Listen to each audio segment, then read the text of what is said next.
The views and opinions on Where Did the Road Go belong to those making them. Do not mistake allowing freedom of speech for agreement. This month's Where Did the Road Go is sponsored by the following amazing individuals: Greg Ross, Bill Illuminati, Allison Cook, Super Inframan, 36 Dingo, and Michael Frisky. Thank you all for helping to make this show possible. And if you'd like to help out, become a patron at wheredidtheroadgo.com. It's only $3 a month for lots of extra content. Transmission start. Welcome to Where Did the Road Go? Join us as we wander off the path and explore lost history, consciousness, the paranormal, unexplained mysteries, alternative thought, and much more. We are present on the web at wheredidtheroadgo.com. Now here is your host, Soraya.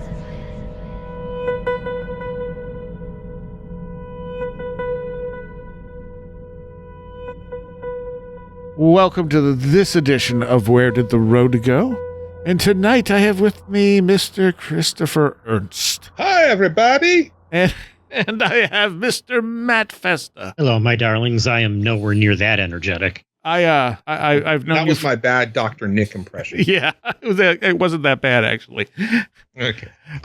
Matt, who, despite how long I've known you, I went to put you into Skype and put in 2 T's and wondered why you didn't come up. You're not the only one.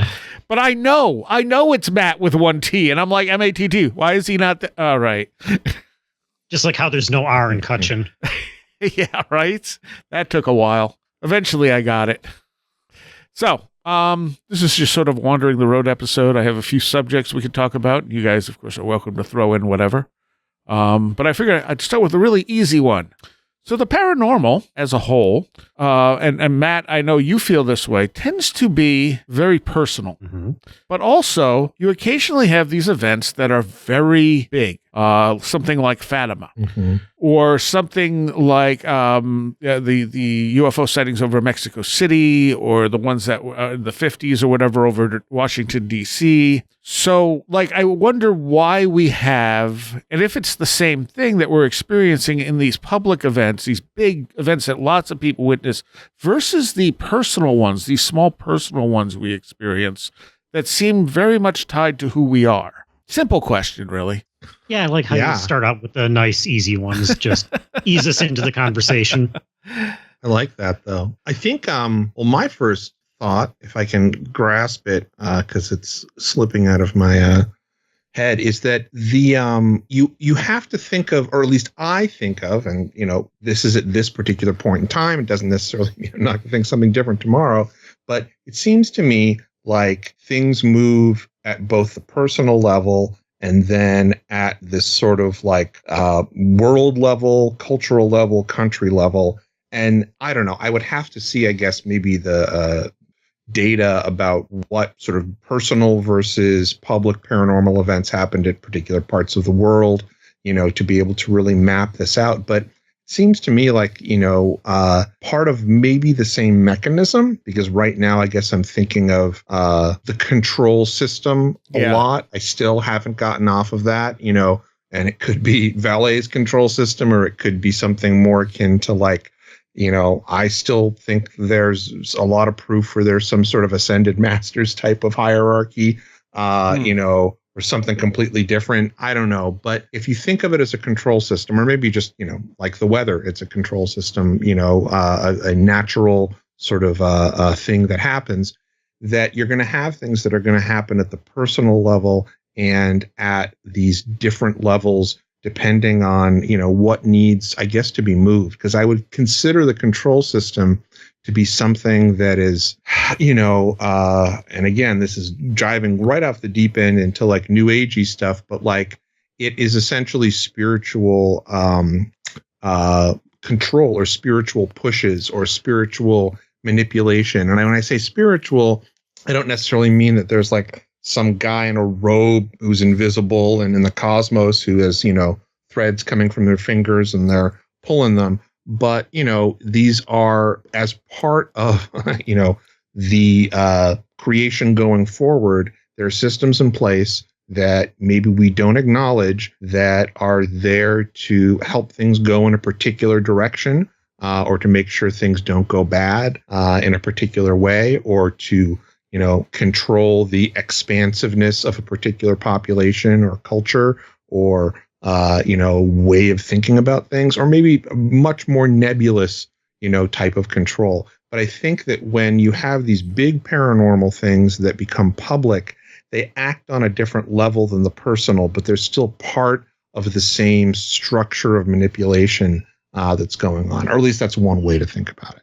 Thoughts, Matt? So I'm maybe looking at this from a completely different or the wrong angle, but like the two sort of events that kind of typify the way I look at it would be the Hudson Valley UFO and Mothman, in that they're two ends of the same spectrum, whereas like Mothman, it's this huge collection of very disparate seeming phenomena that all gets categorized under the same event. Whereas Hudson Valley, it all gets portrayed as this singular, literal UFO event. And like, I mean, Hudson Valley in general, we should probably do a show just like that. Fascinates me.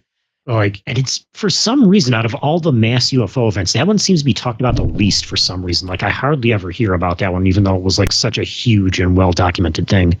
Totally. Anyway, I'm getting sidetracked. No, the Hudson Valley thing. I'll just put in a quick aside for the Hudson Valley. I feel like I remember there was a Conspiranormal episode where Adam and Surfiel interviewed. It might have been Professor Wham, if anybody's familiar with them. They wrote a book about the Hudson Valley UFO flap, and they've lived there for quite some time. Anyway, it did go back to the thing, but Hudson Valley, it got talked. Bookmark that. It got talked about a lot on Paratopia. Okay. I've always wondered if it was just military craft, because a lot of them were triangles. Well, okay, so like with the Hudson Valley as the example, because most of my knowledge of it comes from Hynek's book on it, Night Siege. Okay. Like, and again, Hynek is like the great example on this, because he is looking at it from like such a literal UFO perspective. And that's the way it seems when you lump it together as like a singular mass event. Like then going through like the book and seeing all the individual actual experiences with it, you can see how incredibly diverse and weird and like so many different high strangeness and personal events that like all happened to the individuals that like get grouped together and like sort of blunted out into this like narrative of a singular event. I mean, if you want to compare it to like just, what would be a good metaphor? Oh, brain, don't fail me. That is when your brain fails. Words are hard, as Soraya likes to say. Yes, that's why words are hard, because the minute you need it, it's not there. The other thing is, into this whole picture, is that we have a way of looking at this stuff that's like, all right, so someone has a UFO experience, and there's a lot of personal stuff there, but they don't really pay attention to that. They're thinking, I was visited by aliens from another planet. And then they go talk to people and other people who think the same way, and it becomes a public thing rather than a personal thing. And it gets put into a box that maybe it didn't belong in the first place, but the personal aspect of it becomes lesser than this fits into the pattern of aliens visiting us, or something to that effect. I think that is sort of what I'm trying to get at with this, and that like the mass or like the public perception of these events has its own cultural narrative to it, that they all sort of like get fit into the same box. But like when you look at the actual individual experiences that make up that event, like you can see how diverse and complex and personal the individual experiences and stories are. I see what you're saying. Yeah. I think too, because we have preconceived ideas of what this stuff is, we do, like I said, I don't think people always take account to how the experience affected them. And it's never the focus of any of the mainstream view of it. Like the mainstream view never says, well, look at the effect this had on someone's life. It just, it's like, they might be like, well, now do you believe in aliens, or now do you believe in Bigfoot? But it doesn't go to a deeper level. Like, how did this change you? How did, what were your dreams like after you had this experience? You look at something like Mormonism, and, I don't know if Joseph Smith had a real paranormal experience or not. I mean, it definitely sounds like it probably was. He also could have just been a con man. I really don't know. And there's no, it's so far in the past, it's hard to like go back and check it. You know what I mean? And also not mutually exclusive. Yeah. Right. Yeah. That's a good point. So it's like, okay, but this started a whole religion. Whereas on an individual basis, like my experiences, I always take them as personal things, not, like, yes, I think it's very helpful to talk about these experiences so that other people who have them, A, may have give them different ways to look at what happened to them. B, make them feel like they're not alone. Sure. And when it comes to something like Kundalini, perhaps give them some kind of grounding, because that's what I needed all those years, is to know what it was, so I could get an idea of how to deal with it.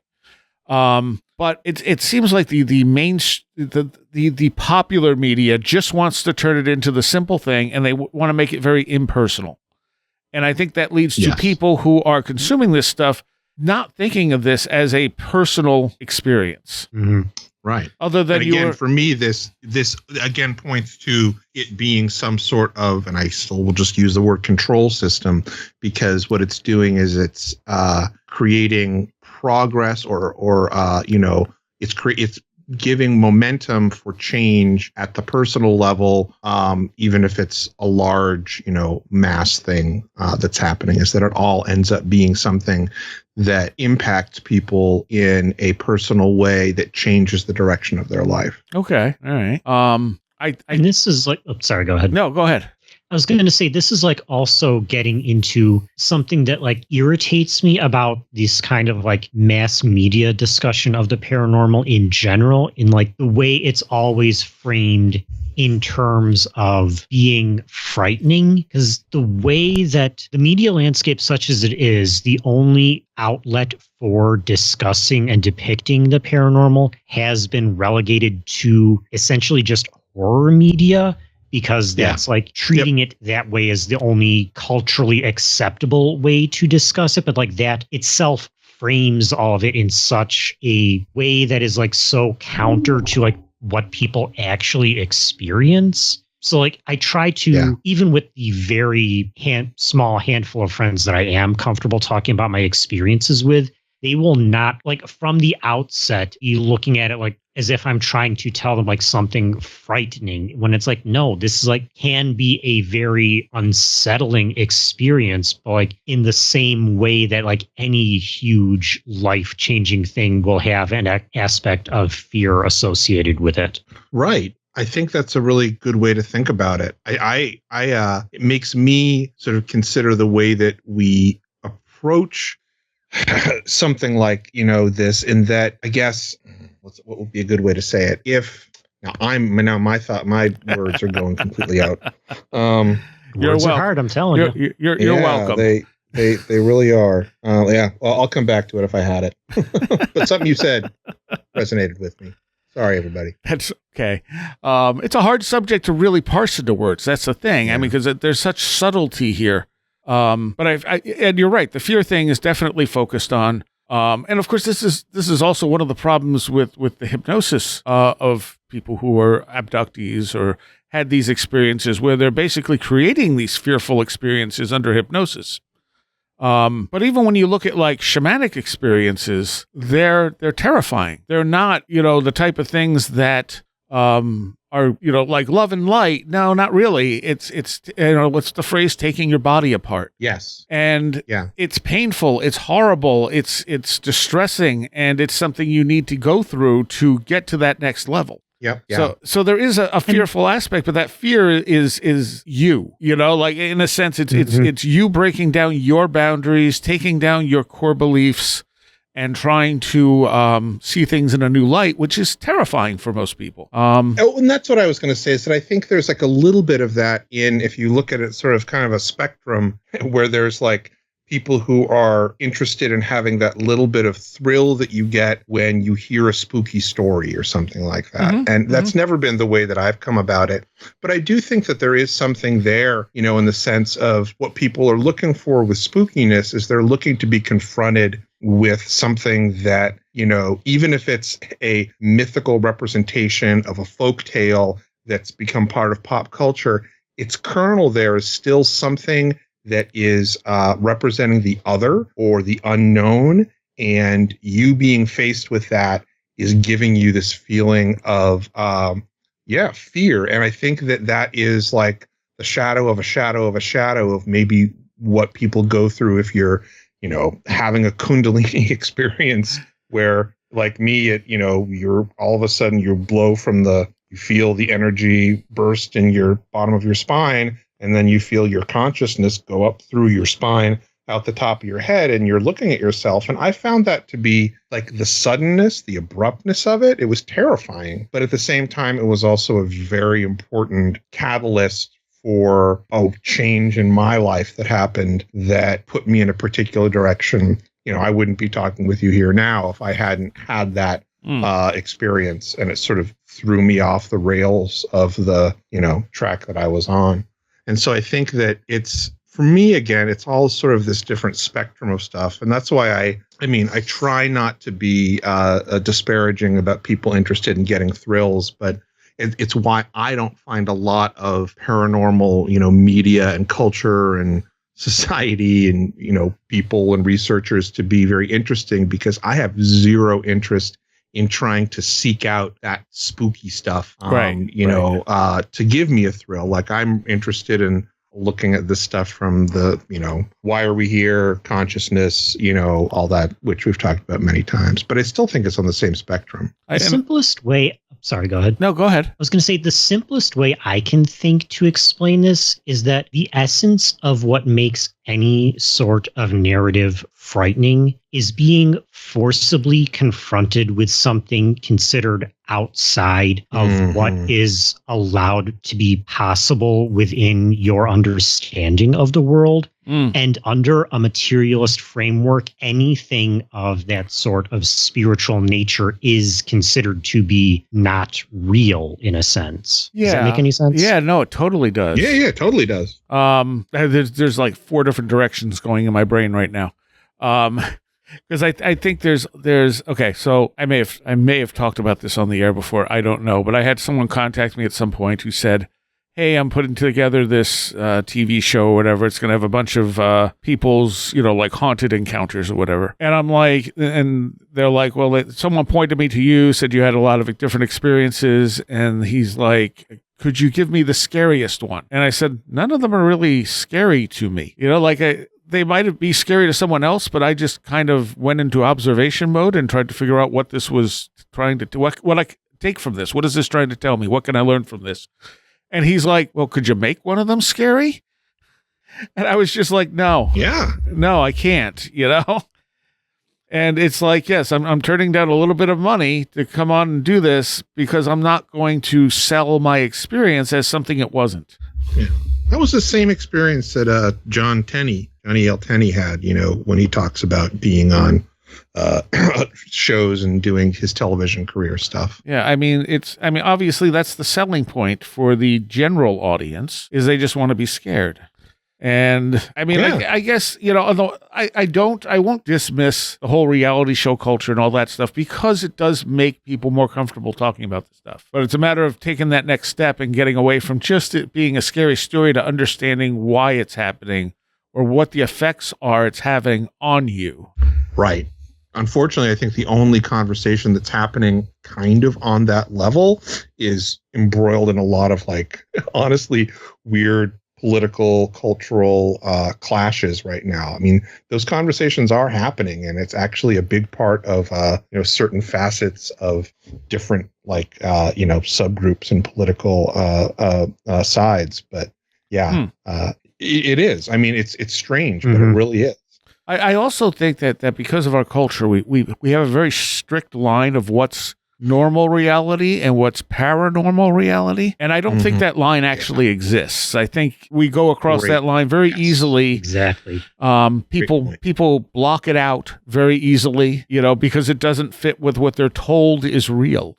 And so they either don't talk about it or whatever. But again, they're not really then, this is like a gift from the universe, and they're ignoring it or blocking it out or just not seeing it at all because they've been told, no, you're crazy if you see something like that. The guy who wrote, what's his name? Pargin, who wrote John Dies at the End and stuff. Is it Michael Pargin? He wrote under a pseudonym initially. But anyway, I mean, at the end of one of his books, he wrote literally, "Don't write me with your paranormal experiences. If you think you've had a paranormal experience, you're either delusional or you need psychiatric help."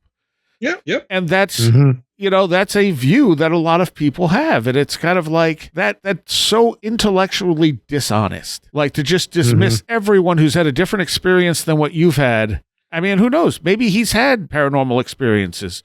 He definitely has his finger on the pulse of how this stuff works, which is interesting. Because those John Dies at the End books do touch on some of the way the paranormal behaves. And it's kind of like, it's so weird that this guy is so anti this stuff, but writes about it so well. So the other question, so the other thing I want to interject into this is the role of belief in this stuff. So when we were talking about, like, when I said that I always wondered if the Hudson Valley sightings were military craft, right? The Phoenix Lights could be something similar. I mean, we know they were flares at one point, but there were other people who had genuine unknown sightings. And also had personal effects in their life from those sightings. The question I have then is, does it matter if it is a genuinely anomalous thing? Like, because it seems like as long as it upsets your belief system, that's what starts the effects, not whether or not what you're seeing is a genuine anomaly. Well, that's the whole, I guess I would consider that to be very similar to how the mystery schools of Greece worked, ancient Greece, in that from what we know, basically, or the little bit that is known, and this still could be wrong, essentially what happens is that, you go into this sort of maze or place where things are staged in a very theatrical way, like, they'll carve the temples so that people can whisper and it'll sound like it's coming in your ear. And, things will look strange in a certain way. And yes, this might have also been combined with actual, sacred geometry or sort of spell casting in that sense. But what was happening is that there was this environment that was being created. And then you're probably inhaling a bunch of smoke that has different ethnogenic substances in it, or maybe you're drinking some sort of wine that has it in there, and maybe you're meeting one of the priestesses. But basically, whatever is happening there, even if there actually is some sort of psychic or paranormal or visionary type of event happening there, these mystery schools were set up so that if you go into these holiest of holies, the sacred space really was this theater where your consciousness would be changed by environmental and substances, and all these things were working together to create an environment and an experience that would prompt that change in you.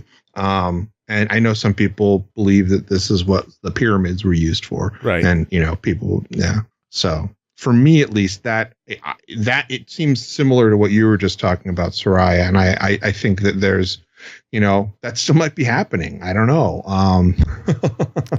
Well, like the Tic Tac video. If I'm not mistaken, the people who saw the Tic Tac thing went on to have some weird experiences. You have like the hitchhiker thing, and sometimes like the Tic Tac. I'd be willing to bet money that is something of ours. Like, I'd be very surprised if that's something anomalous. I think it was them testing something of ours and seeing how our people reacted to it. But that didn't stop the people who saw it from having like additional experiences after that, after thinking they saw an actual unknown. Totally. And again, things like the Phoenix Lights. The Phoenix Lights may have been triangular. I mean, anything triangular tends to lead me to think that there's a good possibility we're looking at our tech. Maybe, yeah. Not that paranormal UFO type stuff can't appear triangular, but like when you're seeing it again in the same area like that, like Mothman's different because there was a lot of different stuff going on there. But like Hudson Valley, I honestly never looked that deeply into, but it always felt like this is a testing ground. They're testing these craft. People don't know what they are because we didn't know we had them, and they're behaving in ways we don't expect. And then, as you're saying, people had experiences, but that doesn't necessarily mean what they experienced in the sky was anomalous. It might have been. I could be, like I said, I haven't I haven't researched the Hudson Valley thing very much, so I don't know. Yeah. Also, yeah. So I guess I'm sorry. Go ahead. Yeah. So I was going to say also, like, whenever you're trying to like measure or judge the reality, if you want to call it that, of any given phenomena, you're inherently assuming a perspective outside of any one person's individual experience. Mm-hmm. Like if you're, going through a graveyard and you encounter a psychopomp that completely alters the course of your life, yeah, to you, that is the very real, incredibly profound spiritual experience. To someone watching that, it's you walking past a stray dog. And like both of those experiences are true to the individual. It doesn't matter what a third party's experience of your life is, if that makes sense. Yeah. Totally. I think it's also, I read this recently and I'm not probably going to be misquoting it, but I think this very much applies to what we're talking about here. I think it comes from Messengers of Deception, where Ballet says, like, basically a statement at the end is like, I believe that there is this, anomalous phenomena that is interacting with us that we do not understand. And I also believe that there are forces that are using this phenomena or mimicking it in order to further an agenda. And I think that, like the idea of, is this some sort of spiritual force, or is this, nuts and bolts craft, or is this, a natural earth phenomena? All of those things are one question, sure. But then, the other question, are they happening naturally as part of a system, or is it another force that's mimicking it to try to, do some particular thing? Maybe this is, something that naturally occurs that some secret spooks got better knowledge of in, the early part of the last century, and it's been used, mimicking this actual phenomena that's been happening for thousands of years in order to, do whatever nefarious, political, cultural machinations. Yeah. Well, when you look, and I tried to get Tim Renner on tonight, but he wasn't available. I also asked him at very short notice. But you look at the. Gee, what's that like? Are you saying I asked you on very short notice? Not at all. You had like, almost 24 hours. Tim read my message at like 2 a.m. Tim read my message like an hour before we started. So, but anyway.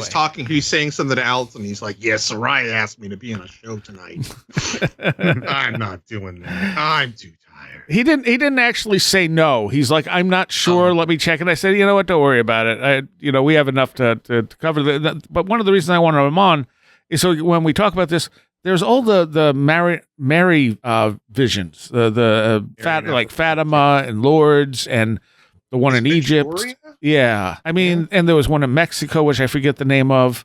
But all of these things, which, again, they're open to interpretation, but like Fatima was a huge event. I don't know that it actually shifted anything, really. It didn't make the world more religious or less religious or anything like that, but even though you had this event that apparently thousands of people saw, did it really have a major effect? But it probably had effects personally on the people there, or at least some of them, because some of them definitely walked away changed. Yeah, but how could we tell if it had? It didn't have any obvious. Yeah, we can never tell. It's that whole like butterfly effect thing. You know, you can't tell what pressure points, and that's why I always, my conspiracy mind always goes back to this idea of some sort of control system. Is that it just seems like if one knew how to apply pressure, if one even had some, think about somebody has some sort of consciousness that is able to see,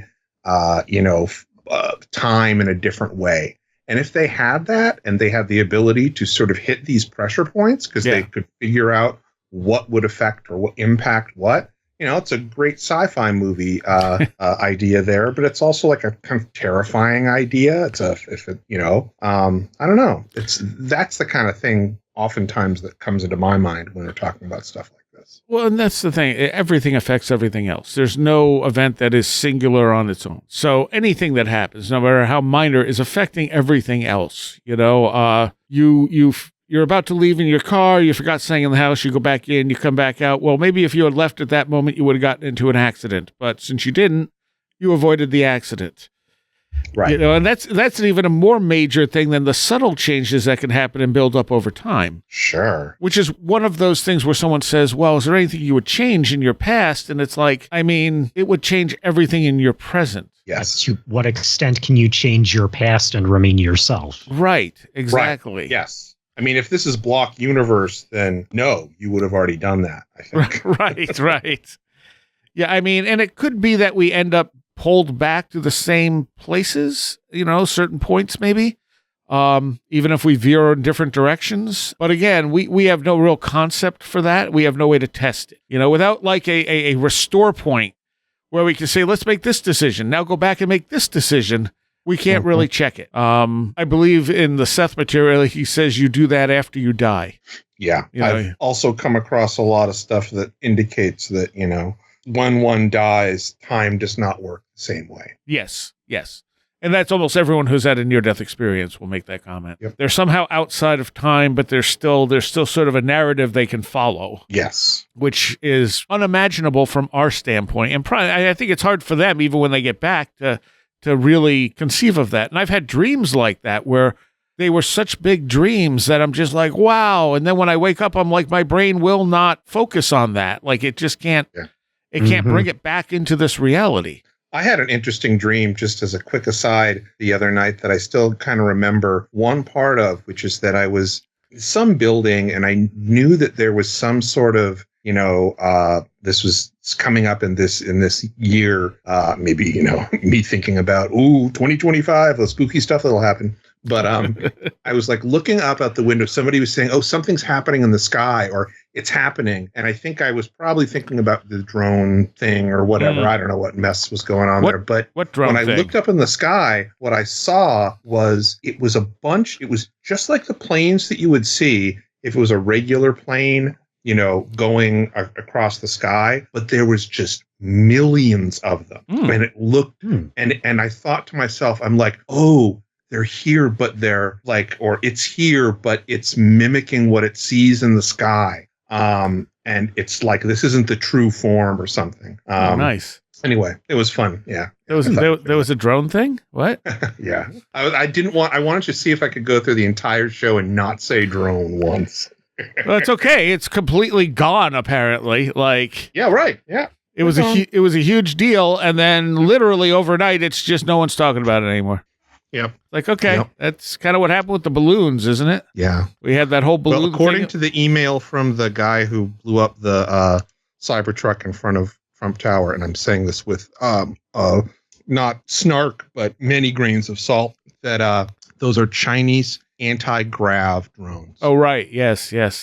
Which is why you can hear the propellers. Right. And as someone else pointed out, why so many of them are planes. Right. Yeah. But there's that. Yeah. It was just like a fad for a while. It really was. So now no one even remembers it happened. It was a month ago. You know, it's like, what? And the thing is, if there were actual anomalous phenomena that was going on at that time, it's all garbled now. Yeah, exactly. Like, good luck trying to find any usable data, you know? I mean, and that's not surprising. Right? And is somebody doing that? And very conspiracy minded tonight, I guess. You, Matt, you had mentioned, you know, walking past a dog in a graveyard, and that is the thing that kind of made, you know, I've talked about this on the show when we did the show on Hecate. That was the thing that made me realize that this was an aspect of what was going on in my life, is that I had this strong feeling to go down this road, and I'm driving down the road, and I get to a crossroads. And as I turn, this giant black dog just suddenly appears and woof, right next to my head. Like, and I'm just like, holy crap. And then it's gone. I don't even know where it went. Now I did go back down that way, because I did go down that way a lot and I never saw a dog. After that, I went down that way, and there was a big black dog sitting on the porch chained up in that intersection. And I'm like, so it was probably that dog. That dog got loose. But I had all this stuff that kept coming up to me, all these synchronicities that kept coming up to me. And it took big black dog at a crossroads for me to go, that's something. What is that? I pulled over even before I got home. I Googled it and came up with Hecate. And then it's like, other things that are connected to Hecate. And here's the whole list of everything I've been experiencing. And I'm like, oh, interesting. But it wasn't paranormal. It was like you're saying, if someone saw that, they would have just been like, oh my God, that dog just ran up and barked at that car. What is paranormal? I mean, paranormal being something that seems uncanny, right? Yeah, well, outside normal things. Yeah, outside normal things. So something you don't recognize, something that looks like it defies the laws of what But I really do think that there are, and you could go and read a book like Gary Luckman's Lost Knowledge of the Imagination, where he talks about this. A lot of people have talked about it, is this idea that in our very, very, stringent materialist society that has, evolved over the past couple hundred years post-Enlightenment, that there's a particular way of looking at the world that acknowledges, and this is stuff that you would see in the writings of like Blake and stuff like that, and some of the writers of the time, that these, I guess people would call them synchronicities now, but synchronicities is something very specific in that, it's a meaningful coincidence. What you'd had wasn't a coincidence, but it had it was symbolic. It was gestural. There was meaning that was there. And I think that, if I go back to referring to things like they're on a spectrum here, I think that that's part of the same way of interacting with the world that, blowing the top of your head off and seeing UFOs is that you're essentially, what's happening is that you're dealing with these non-physical, non-material causalities, even if the substance that is making them happen is part of, this mundane world that we know it. Does that make any sense? Yes. Yeah. And that's why I'm saying I don't know if there's a line, but when I phrase it that way, I mean, like, I didn't see a phantom dog. Right. Yes. Sure. I saw a real flesh and blood dog that was just at the right place at the right time, which in itself is essentially potentially orchestrated by something. Right. Yeah. I mean, if you want to take that perspective of interpreting phenomena like that as some conscious external force trying to convey whatever message to a person, the easiest way to do that would be to use whatever is appropriate at hand. Right. Like, why would it, manifest a phantom dog when there's a dog sitting right there? Yes. Right. And I don't even know. I think another way to think about it might just be the way that like you are part of a pattern that needs to form, rather than saying it necessarily that this is a direct, like there is a person or a consciousness that said, I make this decision to push this button or do this thing so that the dog is there to see Soraya.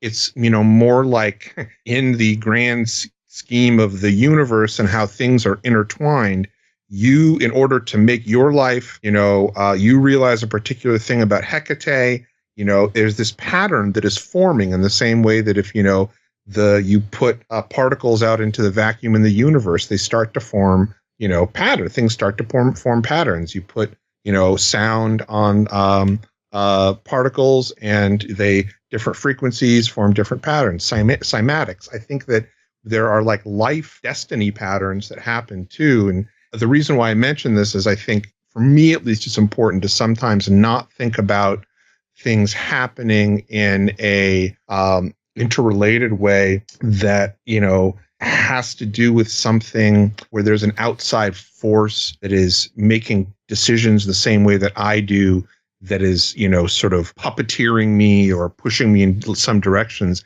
And that it literally is like, I can't, I am part of these patterns that are forming in the universe. And that if I'm able to recognize them, then, maybe I can make my life go with the pattern. Maybe that's a good idea. Maybe it's not, I don't know. You have that's one of the things we have as choice. But for me, at least, that's a way that helps me think about it in a way that I think is probably more beneficial. Okay. I don't know if that makes sense either, but yeah. No, it totally makes sense. But yeah, I mean, I guess, where was I going with this? Now I've lost it. Okay, that makes all three that of was us. my fault. I'm sorry. Yeah, so let's see notes here that I took down. Okay.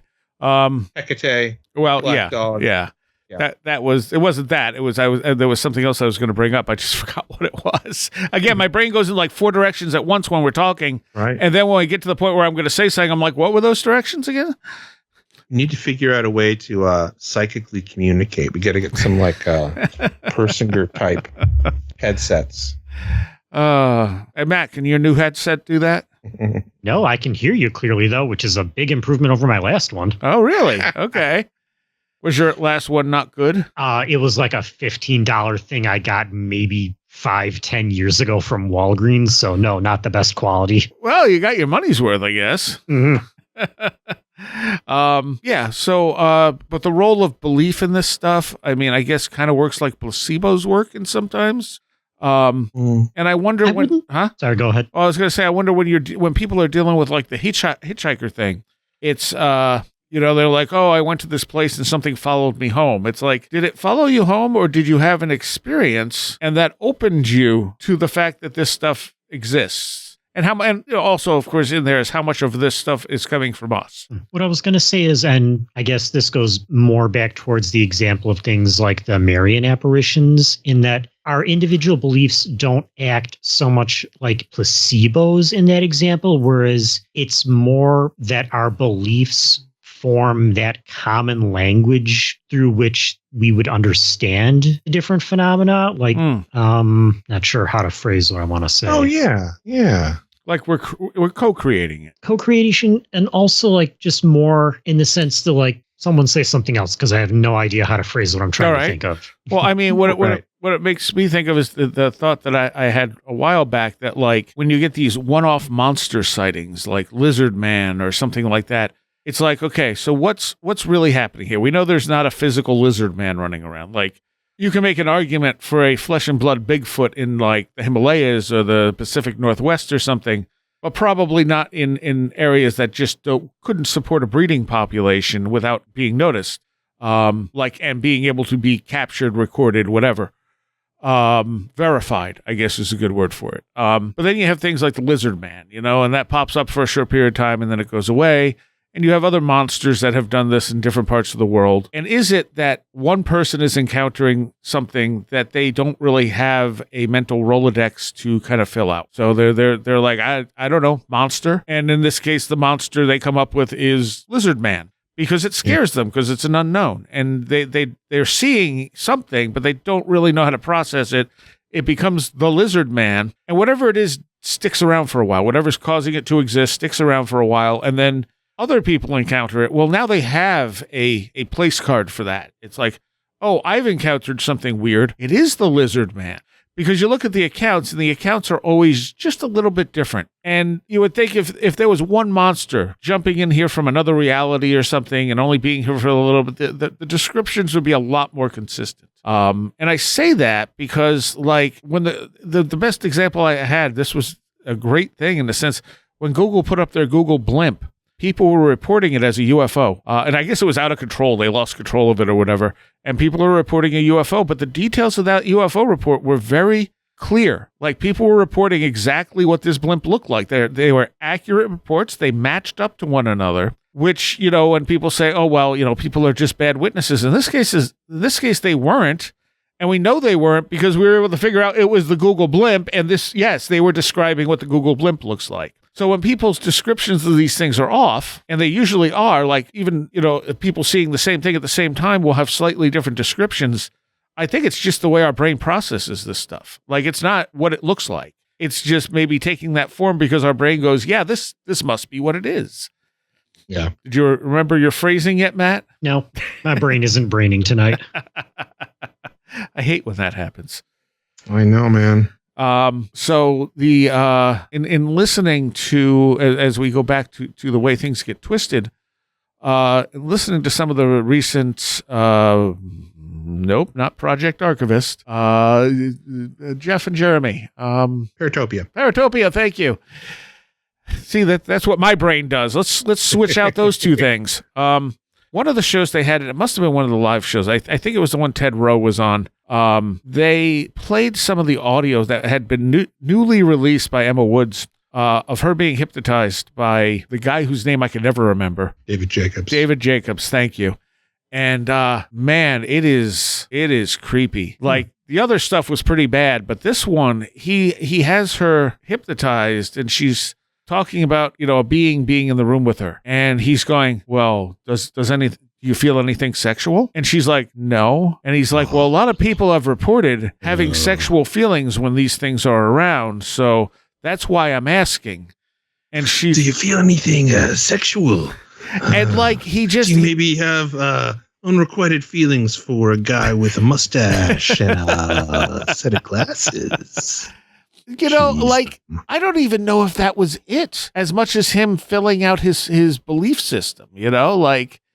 Probably a little from column A, a little from column B. Yeah. Mm-hmm. Giving him the benefit of the doubt, you could say, well, he believes this is the stuff that's happening, so he's like trying to get it out of her. Playing devil's advocate here for him a little bit. But yeah, it's, and then it's like, he's like, okay, he's on top of you. Does it feel sexual now? And it's like, she never said he was on top of her. She literally said he was standing on the other side of the room or something like that. And it's like, and he literally says, okay, I'm leading you here, but just go with me and be careful because other people have reported this, and I want to see if you're having the same experience. I stand by my original. Come on. Oh, and it's been a while since I've heard that. Yeah. And I'm listening, and I'd never heard that one before, and I'm just like, oh my God, like he's literally giving her sexual trauma from like alien rape that did not exist before he hypnotized her. Yeah, he's getting off on it. It sucks. Mm-hmm. Oh, and it's icky. It's really icky. It is completely. Very much so. Yeah. But there unfortunately seems to be a lot of that at the, Mr. Jan Harzan and, creepy guys. Mufon. Was he the guy who ended up? Yeah. I can't remember his name, but yeah, there was the guy from Mufon. He was Harzan? I can't remember. Yeah. Wow. What the hell did he do? I don't even remember now. I just remember there being. He had a bunch of kiddie porn, I think. Oh, that's right. Yeah. Well, so did the other guy that was like, where his sightings were absolutely ridiculous. Oh, Stan Romanek? Yeah. And there are creepos in every scene. Yeah. Yeah, absolutely. Wasn't there also a guy in Mufon who was like a white supremacist or something, or a Nazi? I'm pretty sure there was, yeah. Or was saying some like pretty crazy things about like black people or straight off the dome. That. And they weren't like relieving him of his position or anything, and people were like, well, maybe we don't want to be part of Mufon anymore. No. Well, remember, guys, a lot of Mufon is funded by Jay-Z Knight. Oh, is it? Really? Oh, that's right. I knew that. I always forget that. And what did Bigelow get involved with? Was that also MUFON? I don't want to say because I don't want to be incorrect about his involvement. But I mean, he gave tons of money to a lot of super far right people who I don't necessarily think are cool. I mean, if he did the same thing to a lot of far left people, I would think it's uncool as well. But he's got some serious political machinations, and he's funding. That's why I encourage people not to pay attention to things when politicians are talking about UFOs or trying to get things going, because I guarantee you Bigelow is funding them for his own weird nefarious purposes. Yeah. And I thought well of Bigelow when I first read the Skinwalker Ranch stuff. Boy, has that changed over the years. What was I just going to say? I think he bought, I don't remember if it was MUFON or not, but he bought like all their records or whatever and privatized them or something like that. Yes, that's it. Yeah. Yeah. I believe that. And and it was also like, I want to say correctly, it was Jay-Z Knight was involved in like allowing him to do that. So, okay. Maybe I'm mixing up my conspiracies that could easily be done tonight. Starting your own conspiracy. Right, starting my own conspiracy. Oh, man. I mean, most of the UFO groups had issues in one way or another. Sure. And you mentioned it earlier, Messengers of Deception. I mean, Valet's stuff, for the most part, is all worth reading. I've never read Trinity. It's one of the few ones I hadn't, so it seems like that one's a little questionable, partially because of the co-author and some of the problems in the story. But Messengers of Deception is a must-read. Oh, yeah. Because it deals with so much of this stuff. Yeah. I would also say it was really Red Pill that turned me on to this was the Forbidden Science journals, which is basically his diaries. Those are awesome. And they're very what do you want? How do I want to put this? Like he doesn't like edit out stuff that makes him sound bad. Yeah. They're very honest. They're raw and honest and kind of illuminating. I think if people like, it, for me, I found it helps me understand his writing. Yes. Yeah. I think I've only read volume 1 so far, but I have all 4 volumes. It's just a matter of finding time to read them. Yeah. I know I loved reading volume 1 because it was one of those things where like, am I going to care about this? And then I was like, oh no, this is really fascinating because you get into his early life and, which is where I learned that he was like the guy who basically, started giving us search engines. Yep. They had search engines for the astronomy stuff that you could put in a number and search for it, but you couldn't do it with text. And he said, I think I can make one that would work with text. And they said, you can't do that. That's impossible. And he ended up going to another company and he said, hey, I think I can make a search engine that works with text. And they went, go for it. And he did. So he made like the first text search engine. ARPANET, yeah. And here he is also, a UFO guy. So, yeah, we owe a lot to Jacques Vallée, I think. Yeah, I mean, like any person, he is not a infallible God. Which I think is important to remember at all times. Not that, we don't, but I think it's important to remember, especially in this day and age. It's a lot of worship of really unworshipable people at this point. Mm-hmm. True. Every human is a fallible human. And, but yeah, I mean, beyond that, I think his obviously I am a big fan of the control system theory and it's something I always come back to. But beyond that, I think he has, really measured, open, and, I think successful methodology and way of looking at exploring this stuff. Yeah. And obviously, I mean, my other important one from Vallée would be Dimensions. I mean, a lot of people go with Passport to Magonia, which was a breakthrough book, but I think he fleshes that out a lot more in Dimensions. Yep. Because that's where he's talking about things like Fatima being, showing the similarities between that and UFO reports, and I think he also brings up Mormonism in there as well as possibly, And when I read it, I thought he was saying, oh, all this stuff is just aliens, and then it took a while before. Because I read it when it came out and I was still fairly new to this stuff. And then after a while, I'm like, oh, that's not what he's saying. Mm-hmm. He's saying it just has different masks. Yeah. Which they illustrated nicely on the Gateway or the Passport to Magonia cover when they re-released it. The re-release, yeah. So, yeah, I mean, even if the last book he put out wasn't anything great, his value to what he has contributed to the UFO field is almost immeasurable. Mm-hmm. And that's what I did like about his journals is that, they're not egotistical. They're him showing anger. They're him showing, talking about things that he probably regrets looking back on it, but he didn't pull that out, Mm-hmm. And it's raw. It's honest. You see him as a person. Mm-hmm. And that is something that people forget about celebrities. I had a friend who really liked Lacuna Coil and when they were really, really big in like the mid 2000s. And they were going to play Syracuse, and I asked her if she wanted to interview them. And she was like, what? No, I can't talk to them. They're famous. Yeah. And, innocent enough, but like, they're just people. And from having met many, quote, famous people, I mean, most of them are very appreciative to be taught to be treated like people. Yes, that is true. And from some celebrities I've met, that's very much the case.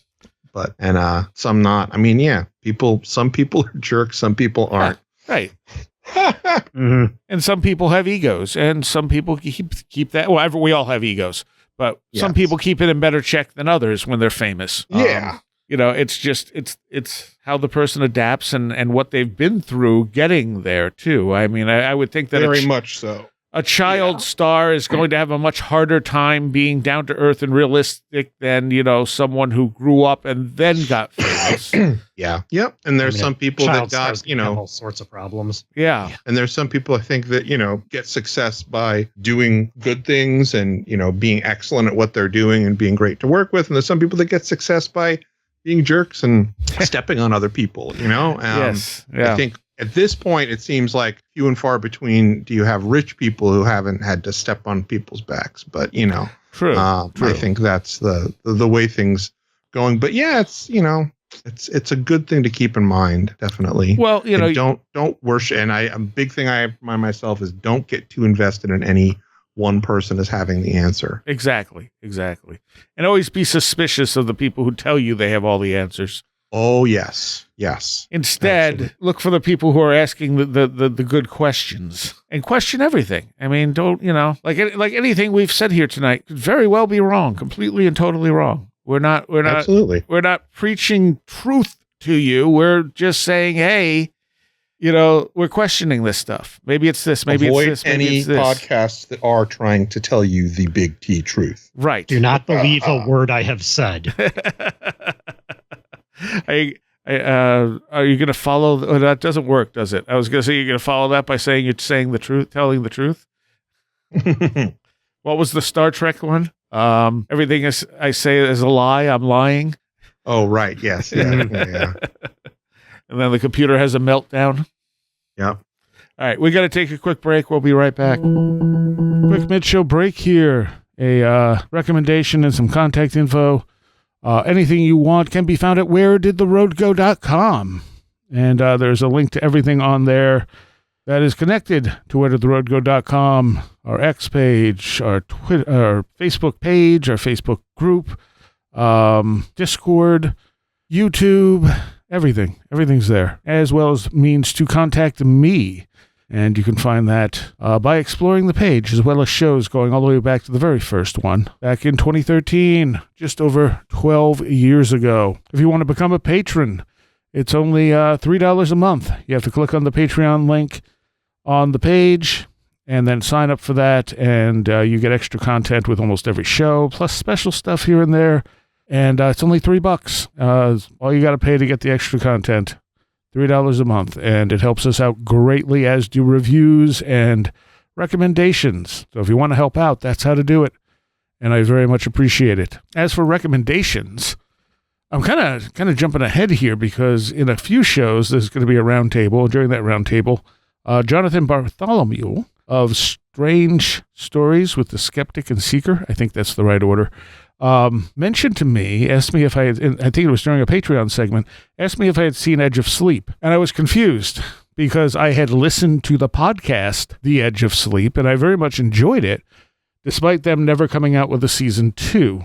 There's definitely a story for season 2, apparently. And as late as the end of last year, they said it was still coming, but it was supposed to be out in 2022, and it never happened.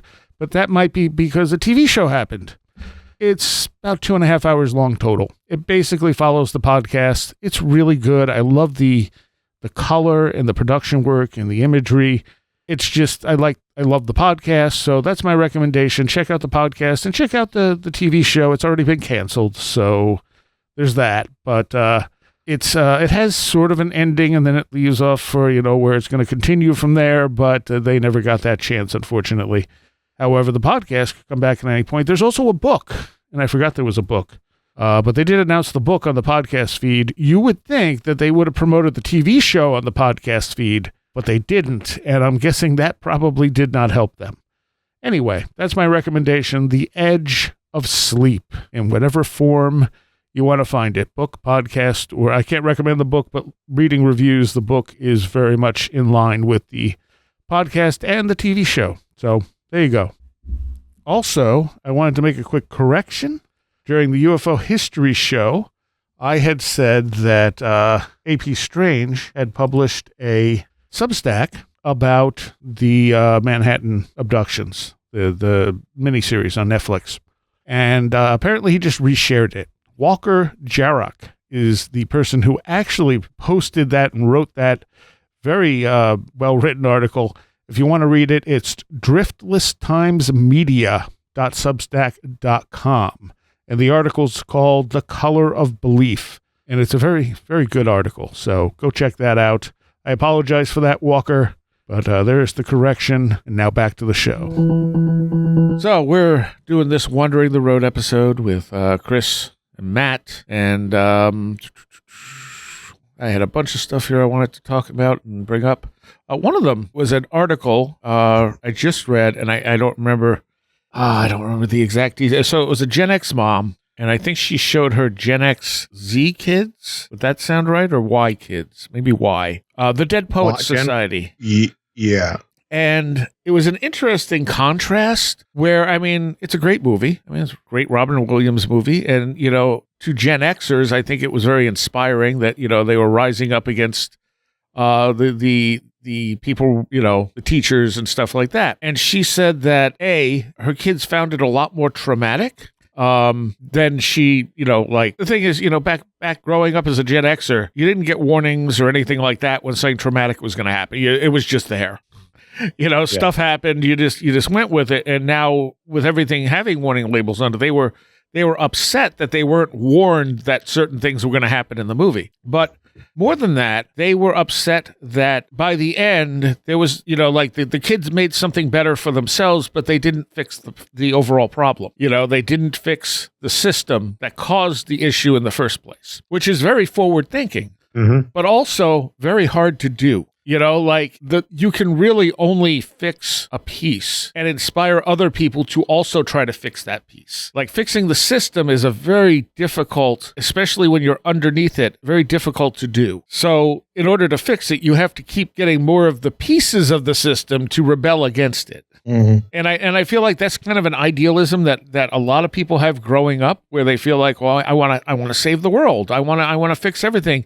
And it doesn't really sink in that that's not such an easy thing to do. And the people who do have that power have no interest in fixing it because they're benefiting from it. Yeah.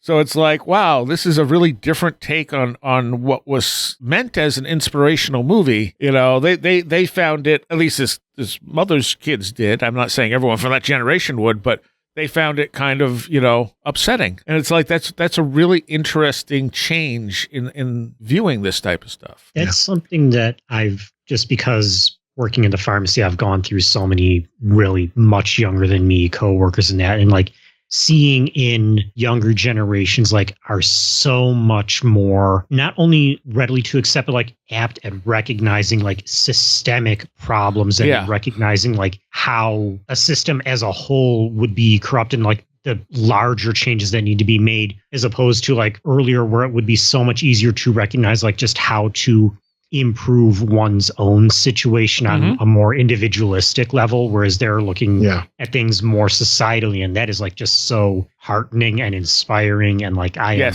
endlessly frustrated by people that just like reflexively crap on younger kids these days. Like what? Like no, actually listen to them. They are like way ahead of us. Exactly. I have an 11 going on 12-year-old kid, and I agree with that. Yeah. And like I said, it's sometimes it takes one by one before you get to that level where you can change the system. So they're both important. But yes, the holistic view of it is I don't think something we had as Gen Xers. I don't think we had the I mean, for me at least, it honestly was something that was built being prior to having the internet, and being able to then slowly see as the internet grew, being able to absorb the information at sort of a slower pace and being able to parse through it. It really gave me what I feel is a fairly good understanding now of how the world works, you know, even if it's through my cursory stupid head. But it's still, you know, like, I think that, you know, is one of the things that, as Gen X being the, I'm not saying this is better or anything, but as being the generation that spanned that change, we were able to adjust to it in a way so we could understand it, you know, not better than the generations coming after us, but, you know, maybe better than like boomer generations. I don't know. Right. I mean, again, I'm starting to make generational. But I do think that there is something about the internet that does, or having that, the amount of information that is available to allow you to see something globally. And that might be going away. I don't know. You know, you see a lot of people that are trying to like tamp down on things because of all the, you know, war and massacre and murder and genocide going on all over around the world. You know, there's a lot of push to sort of like stifle that. And I think that, you know, if that happens, then I think the next generation will lose some of that global, that understanding of like larger dynamics Yeah. That could It's be. not only, I was going to say, it's like not only access to information itself, but Yeah. literally means of communication. Like growing up with Yes. so many of Yes. these, they have Means of access to like communication. such broader global community to get those perspectives. And when you look at things like the TikTok ban and that, it's like so much of this is trying to crack down not on access to information, but access to means of communication. Correct. Yeah. I think I would say though that what's happened is that that's happening to communication, but information has been muddied is what happened. Yes. Like basically like now there's no truth, there's no we're post fact, Yeah. all of our journalistic institutions, are gone in terms of trustworthiness, you can't tell what's real or fake on, any of these sites. And that's the muddying of the information. Yeah. What was I just going to say about that? I feel grateful to have been able to kind of grow up without internet and then get internet. And Yes. be at a young enough age where I got to experience like the end of one, the beginning of the other, and be alive during like this point, where we have this technology. And whereas, I know people who are like, oh, I wish it was like, I wish I could have grown up in the 80s. It's like, okay, the you now would not like the 80s. Right. Exactly. The me now would not want to go back to the 80s. I mean, it was, like I was, you look at music, for instance, and people are like, oh, but there was so much great music, especially in metal in like the late 80s. It's like, sure, but you didn't have the access to it you do now. You didn't always know concerts were happening. You had to listen to the radio to find out or pick up, a local newspaper and try and find like the clubs you knew if they put a calendar in there and hope it was right. Because, we drove to Rochester to see, like, I don't know what year it was, like, it had to be like 90, 91. We drove all the way to Rochester to see Fear of God to get there. And they were like my favorite band at the time. Get there, there's a sign on the window, Fear of God canceled. Oh, yeah, totally. Yeah. Yep, same thing. Great. Yeah. Okay. Yeah. Now it would be all over your phone. You would just be like, oh, the show's canceled. Okay. Yep. That sucks. But you didn't just drive an hour and a half to get there, Yeah. only to find out that there was no show.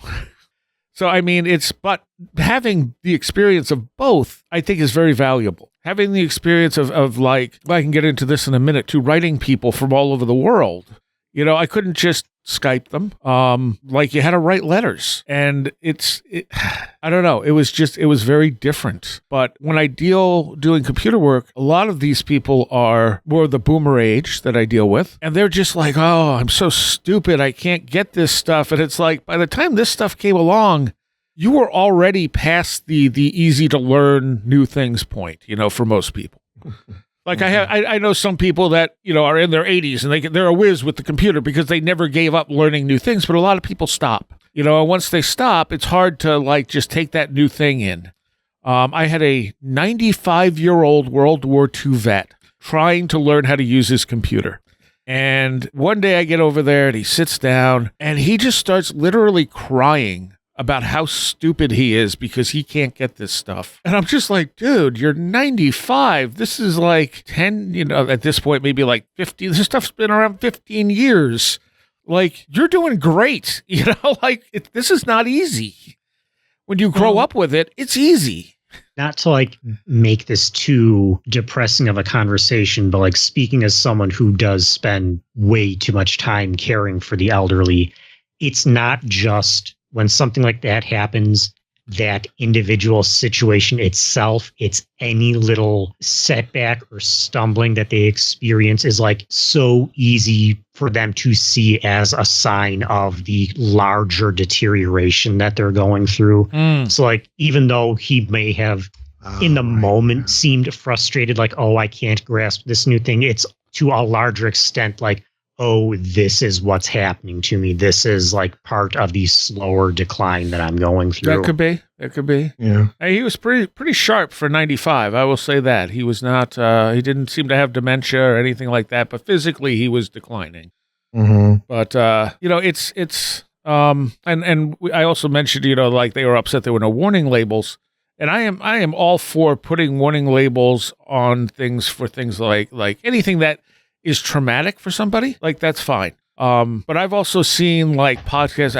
I can't remember the name of the podcast. That literally their warning for this horror podcast was doppelgangers. And I was like, wait, why would you put a warning for doppelganger? Do people have a trauma of doppelgangers? Like, what is this? Like, there's a point where this is just silly, you know? I mean, content like those kinds of before you go into it descriptions of media, like those sort of like content labels have existed for decades. It's only been this weird thing people fixate on since they started being called trigger warnings. Right. That's true. Because you would see a TV show and it would say, you know, this show contains graphic content, whatever. Mm-hmm. Yeah, absolutely. I mean, but like I said, some of them, and the thing is, I don't think this podcast was joking around. I also find it funny when you're listening to a horror podcast and it's like, this podcast may contain scary elements. And it's like, yeah, it's a horror podcast. I would hope so. Yeah, that's a little... I mean, it is funny when redundant. They do those labels that are just like so vague and obvious. May contain loud noises. Okay. All right. I mean, I'm pretty sure people who are easily startled by loud noises don't generally listen to horror podcasts, but I could be wrong. Well, I hate terrifying things, but I'm going to listen to this horror podcast. Oh my God, doppelgangers. That is funny. I mean, I'm pretty sensitive too, and I really have no problem with doing anything that helps a person feel, you know, safer. But not at all. The doppelganger thing, it really is. That's pretty funny because, you know, I mean, hey, I don't know what experiences people have had before, but maybe there are a lot more doppelganger traumas than we know about.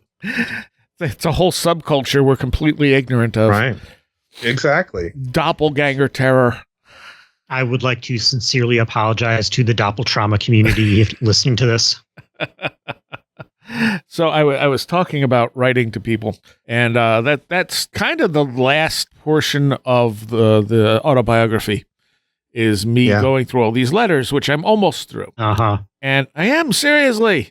I got like 2 stacks. When did you do the cover for that, Matt? How many? You just want to see it. What year was it that I did that for you? God, it's at least 1.5 years, I think, at this point. I'd have to check the date on the files, but yeah, it's been a while. You were all worried you were going to get the book was going to be done, and I'd be waiting for you, and I just kept laughing. Well, it's so rare that I meet someone who works even slower than I do. Yeah, aren't you doing a cover for Joshua Cutchin at some point? I'm working on it now. That's what I've been working on for a very long time now. I'm getting close to having at least the inking on it done. Yeah. See, Josh flies through books, and then they end up being 800 pages. Quick. What was that? Josh writes books faster than I can read them. Yeah. Exactly. And my problem. So the thing is, in doing this is also, I mean, it's I guess in a way therapeutic. Because I'm looking at all this stuff from my past. The letters, the people I was in contact with had in some cases had such a big impact on the way I saw the world. Because I was writing to people from literally all over the world. A lot from the UK, because a lot of them I got in touch with through Metal Forces, which had their like pen bangers section. So you could like trade tapes with people and stuff like that.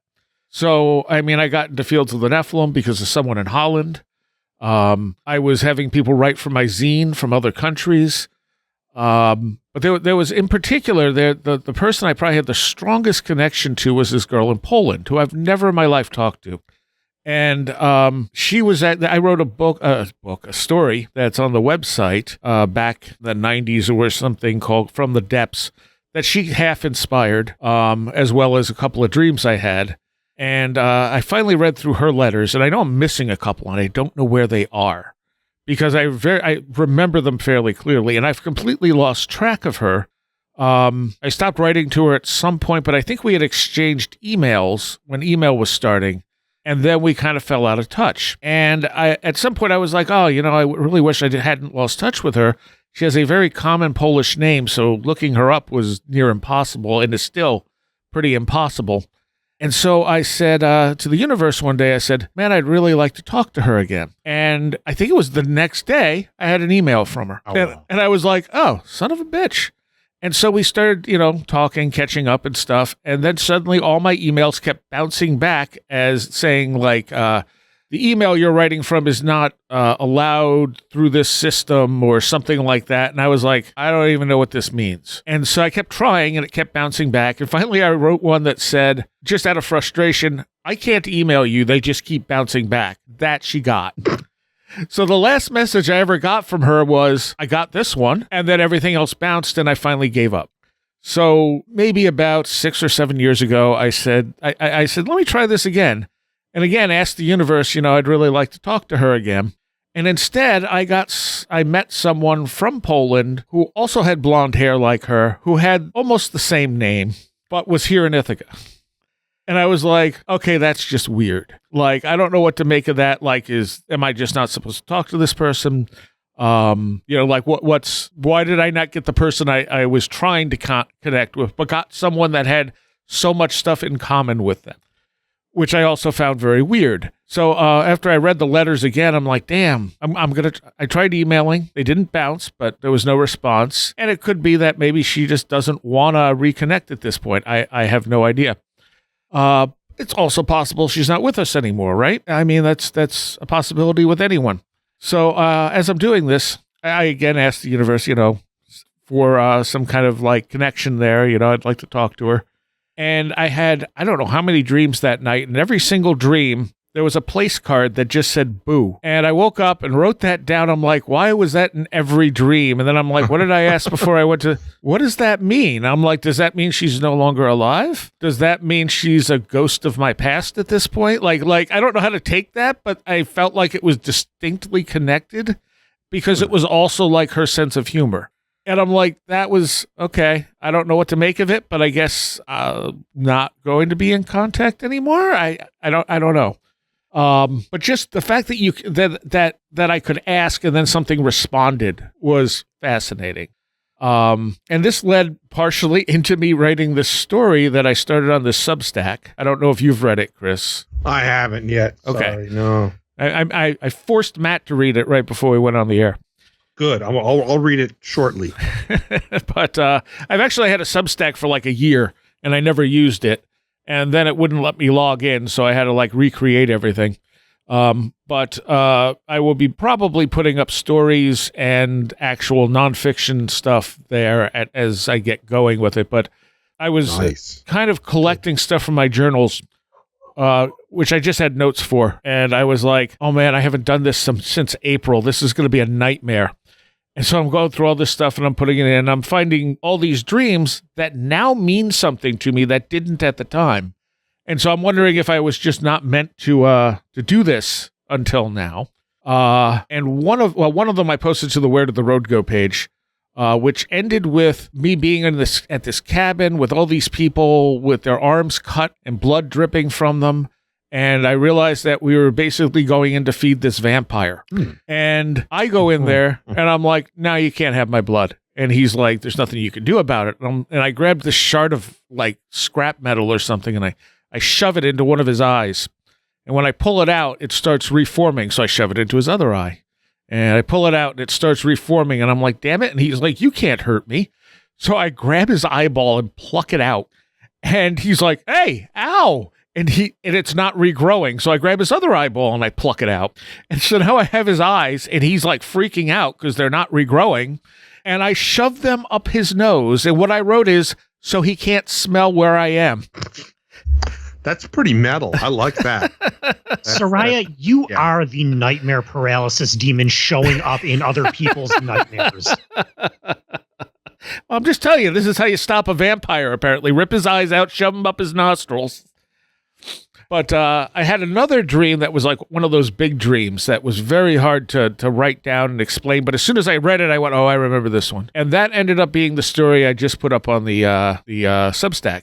And part of that, too, came from, in part of that story, I talk about, like, voices from the past and stuff like that. And because I'll look at this stuff as I'm working on the book and I'm like, man, I wish I could talk to some of these people now. But I'm also realizing they're not the same people and I'm not the same person. I have no idea if we would connect. I did find a couple people that I reached out to that I was like, hey, do you remember talking to me back in like, the 90s and stuff, and reconnected with them briefly.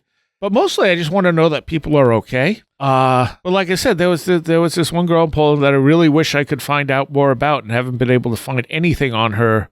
I don't think she wasn't really all that fond of computers. She didn't like using email. So not shocking if she didn't have a Facebook page. But that's kind of a part of that story. You see that in the middle of that story. And I realize that writing stuff like that is how I kind of work through stuff. Like it ends up in story form.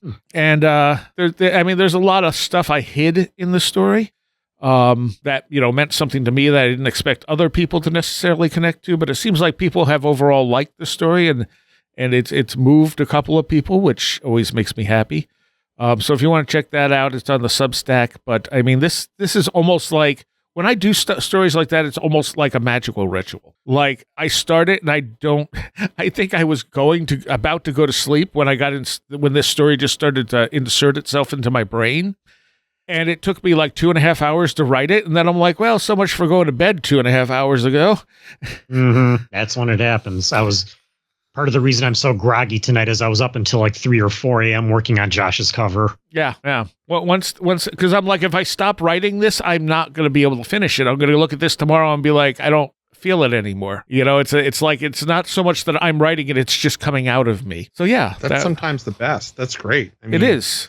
Those times are good. I'm in a dry spell right now. And, it's just like everything else, fluctuations. Yeah. Creativity and inspiration and all that, depending on different things. That's awesome, though. And it's funny. I'm going to read it. I have a random background switcher, and I have a bunch of, as well as like my own photography and stuff like that. There's a bunch of fantasy art that I have on the computer. And this picture shows up like the next day that had like 6 or 7 of the elements that were in that story. And I'm like, I've never seen this picture before. Did this come off the internet or is this on my computer? It's on my computer. Huh. What are the chances of that? Like, if I saw that picture at any other time, I didn't even really like it that much. If I had seen it at any other time, I would have just been like, yeah, whatever, we'll move on. And instead I'm going, well, there's that.